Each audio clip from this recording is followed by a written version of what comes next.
مفلس شخص کون ہے؟ غریب شخص کون ہے؟ رسول اکرم صلی اللہ علیہ وآلہ وسلم نے ایک مرتبہ صحابہ کرام سے سوال کیا، ان سے دریافت کیا، پوچھا کیا تم جانتے ہو کہ مفلس کون ہے، غریب کون ہے؟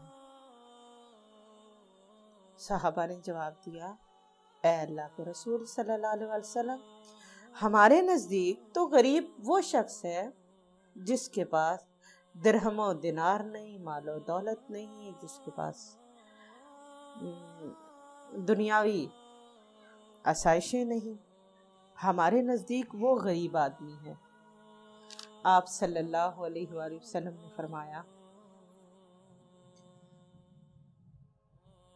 ان کا جواب سن کر میری امت کا غریب آدمی وہ ہے جو قیامت کے دن آئے گا، اس کے پاس نیکیوں کے ڈھیر ہوں گے، نیکیوں کے انبار ہوں گے، بہت نیکیاں ہوں گی اس کے پاس، نماز کی شکل میں، روزے کی شکل میں اور زکوٰۃ کی شکل میں۔ اب دیکھیں یہ تین نیکیاں اس کے پاس وافر ہوں گی، خوب ہوں گی، نماز کی شکل میں، روزے کی شکل میں اور زکوٰۃ کی شکل میں، کیونکہ یہ اعمال جو ہیں یہ ارکان اسلام میں سے ہیں۔ اگر ان پر صحیح سے عمل ہو تو انسان کامیاب ہو جائے گا۔ نماز، روزہ، زکوٰۃ ہوں گے، مگر اللہ کے دربار میں کچھ لوگ آئیں گے۔ ایک شخص آئے گا اور وہ کہے گا، اللہ اس نے مجھے گالی دی۔ ایک آئے گا وہ کہے گا اس نے مجھ پر ظلم کیا۔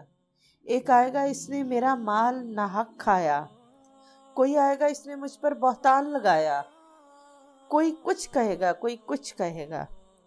یہ سب دعوے دار اس وقت کیا ہوں گے؟ مظلوم ہوں گے اور اپنے دعوے میں سچے ہوں گے۔ اللہ تعالیٰ کیا کریں گے؟ یہ جو کمپلین لے کر آئیں گے، اس کی نیکیاں جس کے اوپر وہ کلیم کر رہے ہوں گے، اس کی نیکیاں ان کو دے دیں گے، اور ان لوگوں کی برائیاں، اور ابھی وہ کر رہے ہوں گے، نیکیاں تقسیم ہو رہی ہوں گی، اس کو دے رہے ہوں گے، اس کی نیکیاں ساری وہ لوگ لے جائیں گے جو یہ کلیم کریں گے، اس نے مجھے گالی دی، اس نے مجھے ظلم کیا، اس نے مجھ پر بہتان لگایا، اس نے میرا ناحق مال کھایا، اس نے مجھے ناحق برا بھلا کہا۔ تو پھر کیا ہوگا؟ نہ صرف اس کی نیکیاں لے کر ان کو دے دی جائیں گی، بلکہ ان کی برائیاں اٹھا کر ان کے سر ڈال دی جائیں گی۔ تو آپ صلی اللہ علیہ وسلم نے فرمایا، میری امت کا سب سے غریب انسان یہ ہے۔ انتہائی قابل توجہ بات ہے، غور کرنے کی بات ہے، فکر مند ہونے کی بات ہے کہ ہم حقوق اللہ کے ساتھ ساتھ حقوق العباد کا بھی خاص اہتمام کریں۔ ہم سمجھتے ہیں ہم نے نماز پڑھ لی، قرآن پڑھ لیا، یا ہم نے کچھ صدقہ خیرات کر دیا، ہمارے لیے ہمارے پاس اب لائسنس ہے، کسی کو کی غیبت کرے، جھوٹ بولے، کسی کو ناحق برا بھلا کہے، کسی کو گالی دے۔ گالی دینا تو اٹس نارمل، بڑے ایزیلی چلتے پھرتے ہم گالی دے دیتے ہیں۔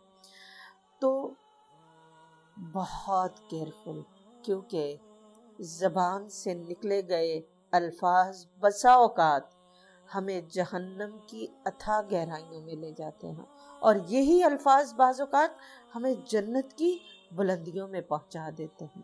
اللہ تعالیٰ قرآن میں فرماتے ہیں، ما یلفظ من قول الا لدیہ رقیب عتید۔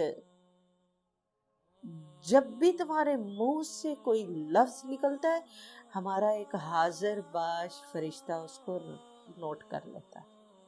تو اگر ہم اس سوچ کے ساتھ بات کریں کہ جو بھی میں بول رہی ہوں وہ نوٹ ہو رہا ہے، وہ لکھا جا رہا ہے، وہ نظر میں، اکثر ہم باہر نکلے دیکھیں تو کہیں لکھا ہوتا ہے نا کیمرے کی آنکھ آپ کو دیکھ رہی ہے، تو ہم تھوڑے سے الرٹ ہو جاتے ہیں، کانشیس ہو جاتے ہیں۔ تو ہم اگر یہ سوچ لیں کہ میں جہاں کہیں بھی ہوں کوئی مجھے دیکھ رہا ہے اور وہ میرا رب ہے، میں زبان سے دوسرے سے چھپ کر کوئی بات کر رہی ہوں تو مگر وہ نوٹ ہو رہی ہے، وہ سن رہا ہے۔ تو اگر ہم اس سوچ کے ساتھ اپنی زندگی گزاریں تو انشاءاللہ ہم بہت ساری خرابیوں، برائیوں، غیبتوں، ظلم، زیادتی، جھوٹ، اس سے بچ سکتے ہیں۔ تو یہ چیز آپ صلی اللہ علیہ وسلم نے جو مفلس اور غریب انسان جس کو قرار دیا کہ وہ اینڈ میں اتنی نیکیاں ہونے کے باوجود کنگلا، کچھ نہیں اس کے پاس، اور پھر اس کو پکڑ کر اوندھے منہ جہنم میں ڈال دیا جائے۔ انا للہ و انا الیہ راجعون۔ اللہم لا تجعلنا منہم۔